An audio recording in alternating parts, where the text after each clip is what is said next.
Hey everybody, the captain here. I got a video request, and as always, you can send your video request to assholeconsulting.com. And please read through the how it works section, because it's not a non-profit. I'm not that nice. I'm an asshole. This one comes from Kyler. Kyler writes, thanks, that's what I wrote to Kyler. Let me tell you what Kyler wrote. Mr. Clary, don't, I'm not Mr. Clary. Just say Aaron, dipshit, asshole, whatever. You don't have to call me fucking your dad. I was thinking about America's energy needs and the economic effect of the exploitation of the Bakken Formation. And it got me asking myself why we here in the U.S. aren't drilling for more gas and oil. Is there a political reason, economic reason, social reason? Please enlighten me. Kyler. Well, there's three general reasons. I mean, lots of reasons, but they all generally fall under three categories. Economic reasons, what I consider psychological or social reasons, and then political reasons. The economic reasons is basically you have assholes in the form of lobbyists and nefarious people, and foreigners as well, I might add, that don't want to see the U.S. become an oil powerhouse or an energy powerhouse, namely the Mideast. If you look at donations, the Saudis are one of the biggest lobbyists of foreign lobbyists to the U.S. And you'd have to look it up. I think there were like some Saudi, well, their companies are owned by the state.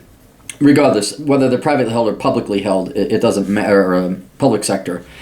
Saudis, government or private companies, have lobbied U.S. politicians, say, hey, no, we don't want you, we want you dependent on us. You know, this is like a heroin dealer moving on somebody else's territory, except with guns. It's sold with lobbyist money. And I find the drug dealers and the Al Capones of yesteryear much more honorable and agreeable than these slimy scum that bribe politicians. So there was another one, like I think it was Chesapeake Energy, don't quote me on this, but it was a gas company, like natural gas. They don't want heating oil to be cheap. They don't want oil to be bountiful or plentiful. So they lobby against it. And they pay congressmen and congresswomen to vote against it. So there is a crony capitalist force against the United States developing its own oil and energy independence. Another one, and this harkens back to the hippies, is there a social psychological reason? That's primarily your environmentalists. It is not an environmental reason. It's not a going green reason. The reason I say that is because it's just not true. People protest against the Bakken oil field, against the Keystone Pipeline, against fracking, against big oil, not because they care about environment, but because they need an ego boost. Because I know this sounds like an outlandishly long, drawn-out theory, but I'm going to be succinct about it. The vast majority of humans are lazy. But the vast majority of Americans, the vast majority of Americans are lazy. The vast majority of Americans are also egomaniacs. And this is where they're faced with a problem. Well, I can't just do nothing with my life and collect a government check. So I'm going to go protest something, become an activist. It has nothing to do with whether it's good or not for the environment or the economy, or good for Africa, good for the children, good for the old, good for the poor. It's never about that. It's always about jerking off their own ego and somehow making money on it. A perfect example, I'll tell the story again. I was in Rapid City at a cigar lounge. And this gal who had cancer, she was in her 60s, she was shaved, had no hair. She was having a conversation with her equally aged, dying out hippie breed. And they were talking about how they stopped Keystone. They're so proud, and now on to fracking. What I found, what that told me about them, is they didn't care. This was in the depths of the recession, by the way, too. Like, people would have loved to have these jobs. Young people would have, but they're such evil, despicable, greedy, self-serving psycho scum that it's more important for them to have a cause and to get their ego and have that filled than to allow any genuine progress for the society, for the country. They'd rather hold back the country. They'd rather deny jobs to thousands of people so that they could go and protest. Because that's what it is. So it's not for environment. It is for psychological, sick, disgusting, twisted psychological reasons. Now, the funny thing was, is when I got up to leave. She's like, oh, give me a hug. I said, fuck you. I said, fuck you, you goddamn baby boomer hippie protesting scum. We need fucking jobs, and it's people like you who fucking keep it away. She's like, but I care about the... I said, fuck you, you don't even know how fracking works. And like, obviously she's never been called out on it. She's like, well, I'm familiar with the industry. I said, oh, really? She's like, yeah, I was on a rig. I say, name it. And she couldn't, because she was just, it's disgusting. It's one thing when you have a 6-year-old child lie to you. It's another thing when you have a 60-year-old child lie to you. It's like, oh, fuck you, you disgusting. And she got finally exposed. I think she's too stupid to even understand underneath what she is doing for her ego. But it's like, yay, let's stop progress, yay.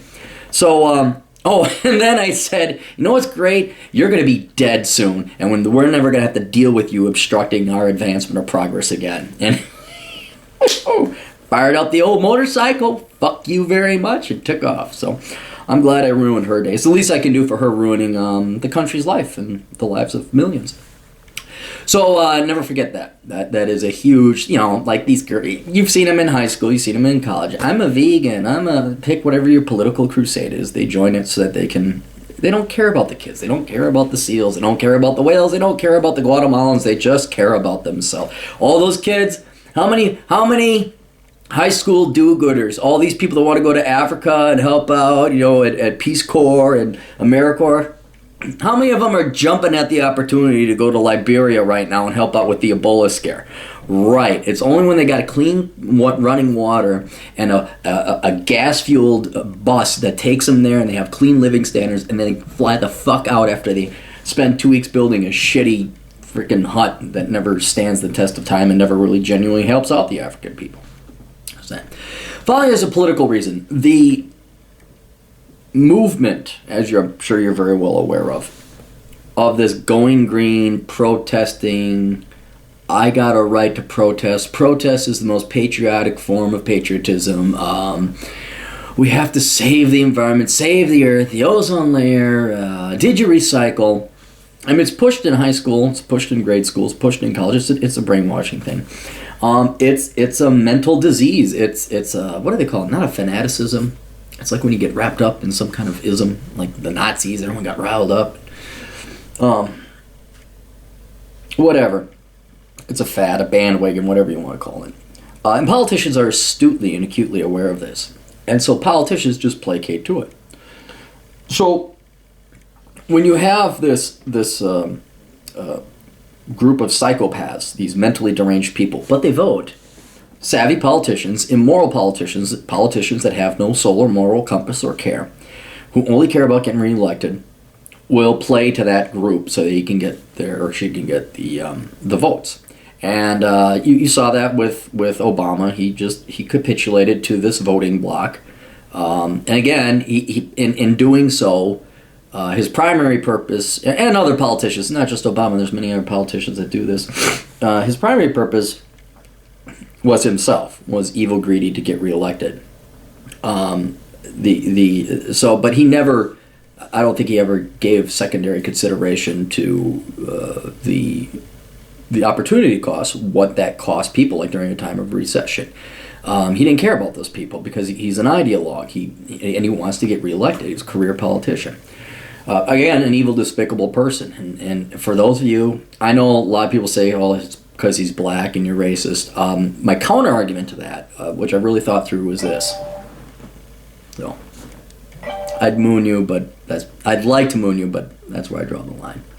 You're not even worth a view of my perfect ass. Anyway, so that's why. So once you have the politicians on board, through in part lobbying, but also knowing that you got this psychological deranged group of people that hate progress and it's all about postponing progress for themselves, they're the ones that finally put the kibosh on it and end it. So that's it. That's why we don't really fully avail ourselves, not just of oil and gas, but many aspects of our potential here. There's Prudhoe Bay up in it wasn't Prudhoe Bay. What's the one up in Alaska that they all got their tits in a sling over?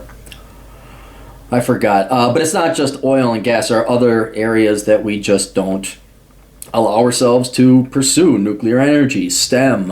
Anywhere where there's progress, you're going to see these dark, evil, envious, angry people try and stop it. and lobbyists as well. And then you're going to see the politicians just go, I'm going that way. And then you all wonder why we have half the economic growth we do.